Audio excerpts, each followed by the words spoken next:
Internal security sa nasyon kaya naman subuot na atubangon kan puwersa kan Philippine Army. Alagad ang economic opportunity sa mga rehiyon, iyuna ang kaipuhan tutukan ngunyan, sigun kay Lieutenant General Roy Galido. Uya ang report ni Jessica Calinog. Ang papel kan mga soldado sa pagdepensa kan sa tuyang teritoryo. Mayo subuot nin sirbe kun bakong pusog ang ekonomiya kan nasyon. Iyan ang pigtawan doon ni Lieutenant General Roy Galido, ang Commanding General kan Philippine Army sa iyang pag-atubang sa mga Bicolano. Yung internal security, madali na lang yan.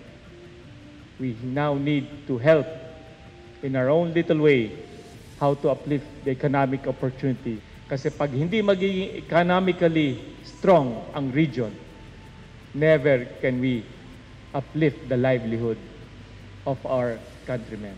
Ang maray na economic opportunity, maitatao kung mas dakol na mga produktong lokal ang magigibo, mabibisto, asin maaapresyar.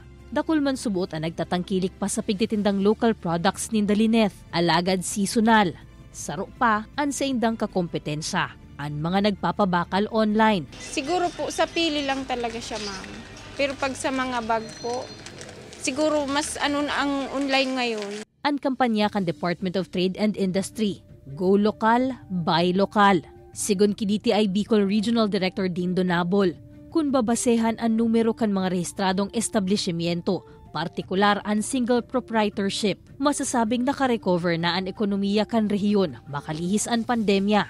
Dakol naman ang naglalaog na domestic investments, alagad pigkakampanya kan ahensya na madugangan pa ini, urog na salado kan manufacturing. Tainiman ang makakakontribuer sa mas pang pagmaray kan ekonomiya, pag-abot sa pagtaong trabaho, asin sweldo sa mga Bicolano. Kaibanan si Carlo Abonita, Jessica Calinog, Balitang Bicolandia.